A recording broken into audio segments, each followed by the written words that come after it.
Welcome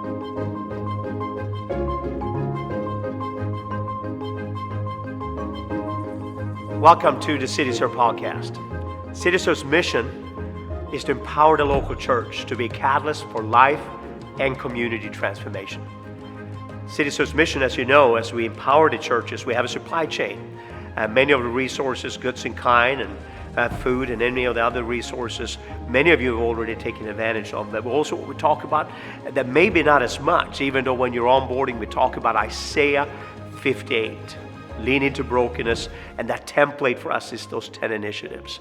This podcast, and throughout this, we want to talk a lot about, unpack how those initiatives can help you, God's people, your church, to be involved. So it's my privilege here to introduce to you Kyle Johnson, Director of Compassion Initiatives. Well, hello, and welcome to CityServe's Initiatives podcast. This is our second episode. I'm with my co-host, Steve Kramer. Steve, good to have you, brother. Man, it's fantastic to be here today. Yeah, and we are coming from CityServe headquarters here in Bakersfield, California. And this month, all month long, we are highlighting the vulnerable. Mm-hmm. And Steve, I'm glad to have you as a co-host, but also as the director of the Vulnerable Initiative. And we want to dive right in this morning. And I want to ask you, Steve, could you, with our viewers, just share a little bit of your story? It's a miracle. It really is. And it's so inspiring, so encouraging. Can you take just a few moments and share with our listeners and viewers your story? Yeah, absolutely, Kyle. I'd be honored to. It really is a miracle. When I was born 3 pounds, 2.5 months premature. Doctors, they came in, they told my parents that if I even survived the night, I wouldn't even walk or ever be productive.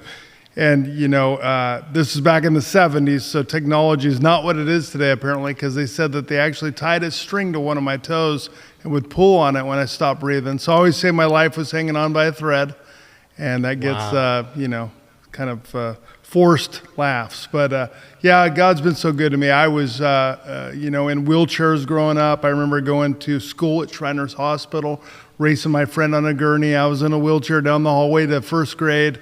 And it was just kind of this pattern of a surgery, and then I'd get back up, start walking again, get on a walker, canes, crutches, all those things, and then they'd say, you need another surgery.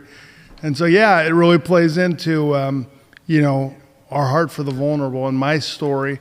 And I think a lot of people maybe would realize that there's a certain amount of difficulty when you're a special needs family, but it can be really challenging. My parents got married when they were 19 and 16. Wow.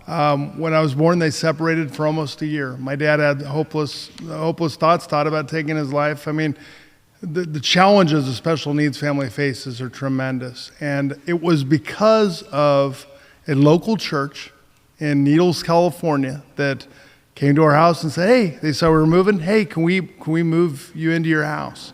That changed the whole trajectory of my life. And so it's a real honor to not just minister to the vulnerable, but to celebrate them. That's so awesome. And I want you to catch that, what Steve just said. He said it was the local church that helped to change the trajectory, the course of my entire life. And Steve, that's the purpose of this podcast, is we want to train, equip, and mobilize the church. Yeah. And so tell us the Vulnerable Initiative. So for some people, they may be lost when they hear that. That doesn't necessarily make sense to them. So tell us, what are some of the groups of people that are defined, or rather fall under the vulnerable category? Yeah.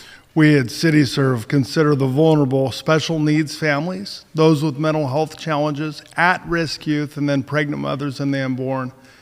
And I remember when I first heard the term vulnerable, this was back in 2019, I thought, man, that's kind of a strange term for this group of people. And then we went through COVID when we all kind of had our own taste of what it felt like to be vulnerable. Yeah. And in each one of those areas, what we wanted to do, we wanted every church to be able to do something. So it doesn't matter the size, it's all scalable.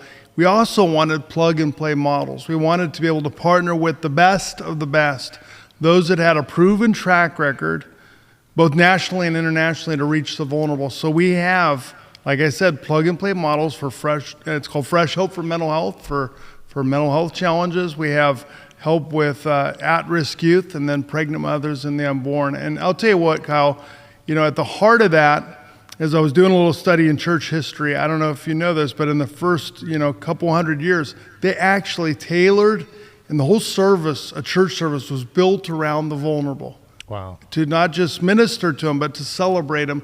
And what is heartbreaking, I have friends that call me that have special needs kids, and they said, we sit in the lobby. We're relegated to the back of the church. We can't get through. The doors are locked. We can't get into the church. And one of my dreams is to see the church begin to celebrate, not just welcome, but celebrate the vulnerable in all these categories. And the need is so great. Right. 1 out of 6 people in the world are disabled. If you combined all the disabled people in the world into a country, it'd be the 3rd largest nation. I consider it to be one of our greatest unreached people groups. Mental health challenges. Let's talk about that for a second. 48% of Americans will experience a mental health crisis in their lifetime. Wow. And the need is incredible. And you read in Luke chapter 14 where Jesus says, if people aren't going to come to the banquet, then go out and invite the poor, the lame, the crippled, the blind.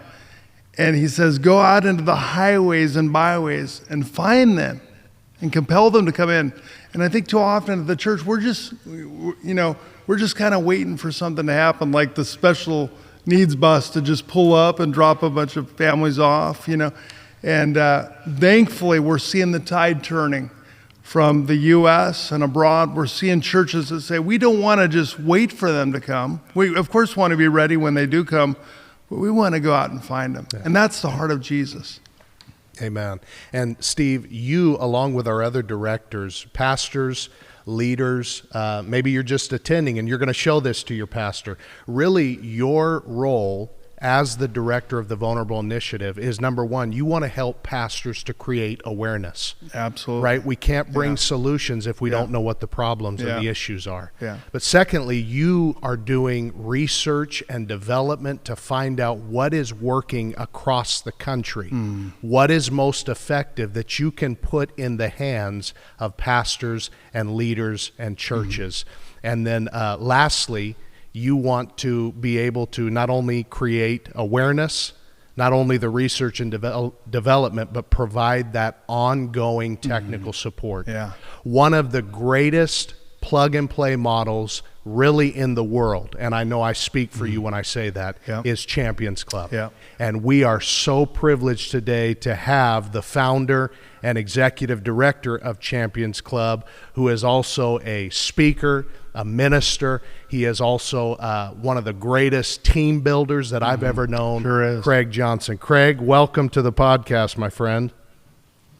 It's great to be with you guys. Thanks for having me. Hey, we want to dive right in, and because I know you're getting ready to leave the country. You're all over the place. It's unbelievable the schedule you keep. So again, thank you for being with us. But number one, can you tell us, why are you so passionate about helping special needs families?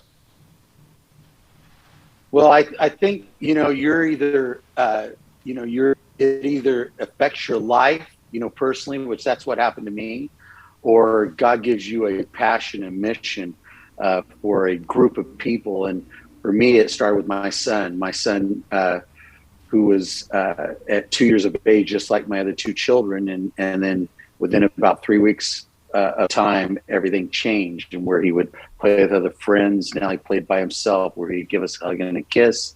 Now he showed no emotion whatsoever, where he would say, I love you, Mommy and Daddy.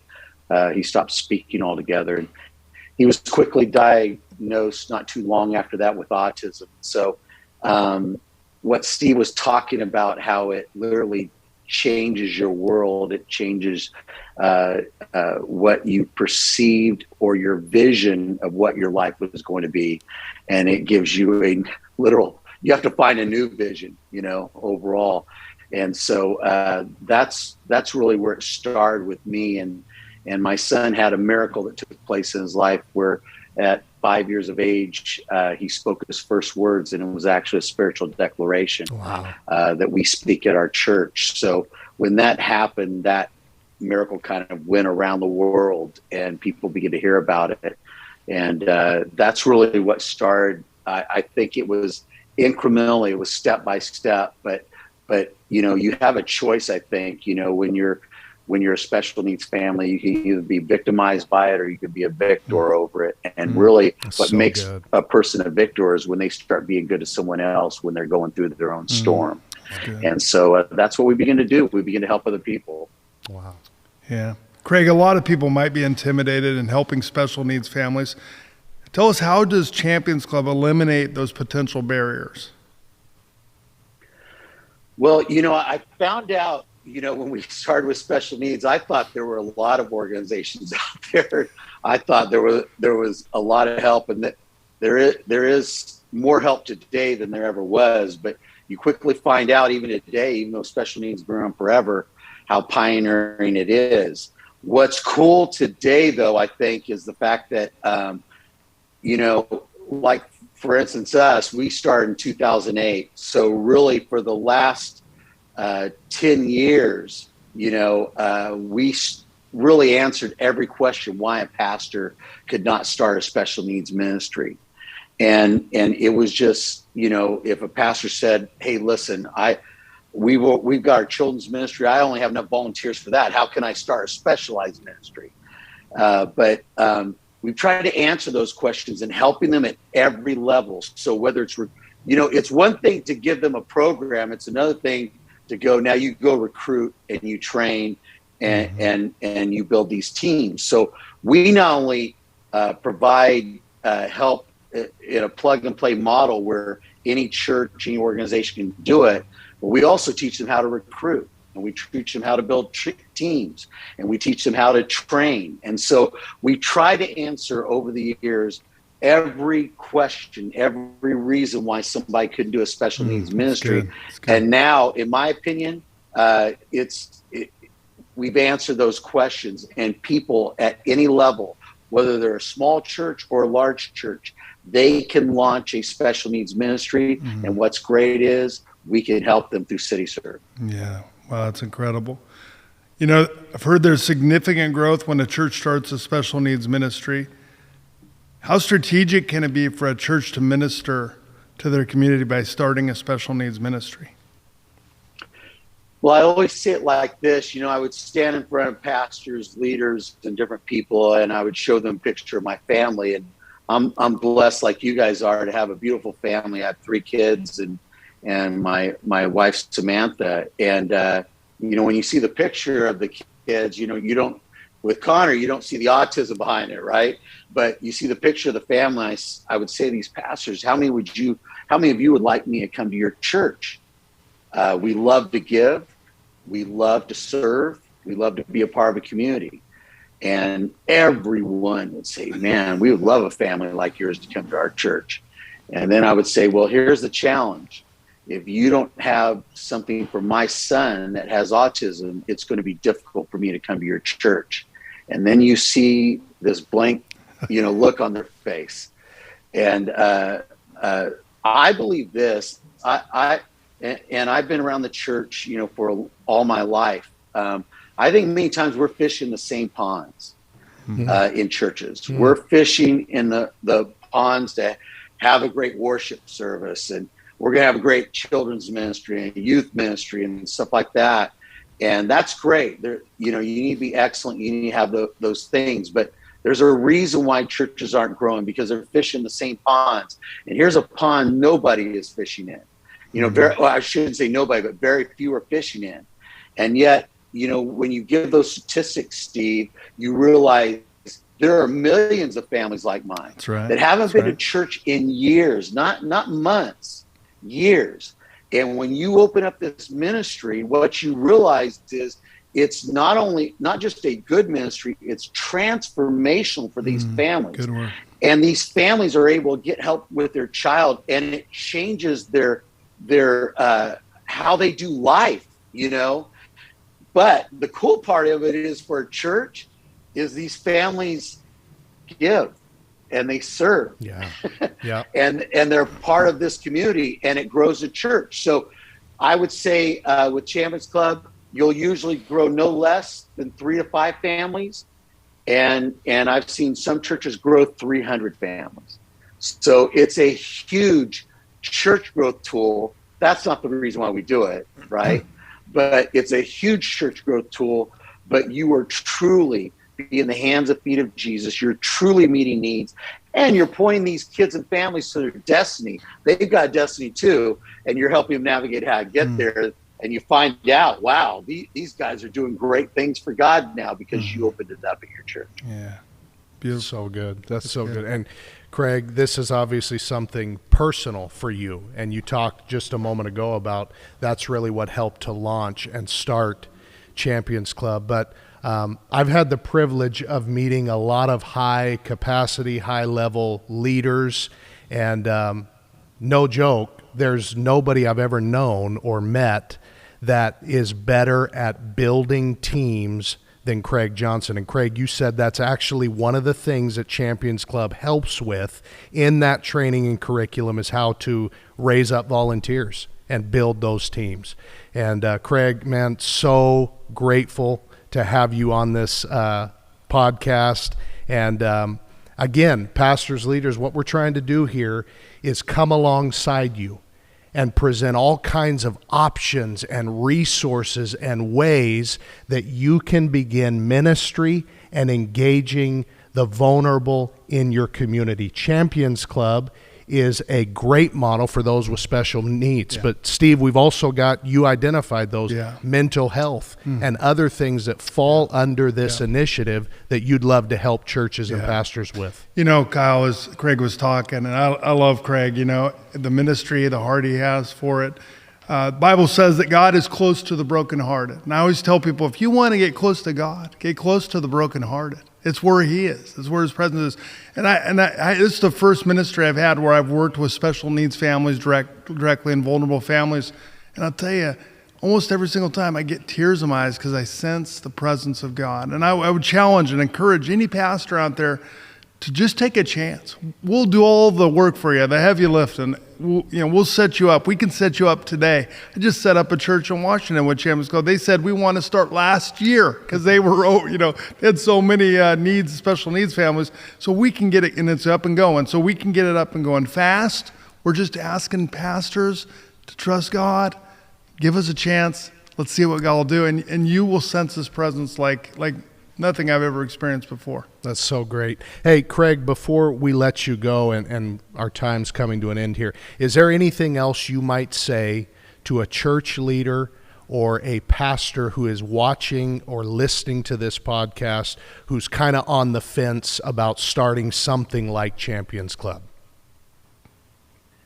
Yeah, I would encourage you with something because now you have the tools. We've got the resources to help any church do this. But one big thing I learned when you begin to reach the vulnerable is favor will follow you and your church. That's right. When you begin to reach out to the least of these.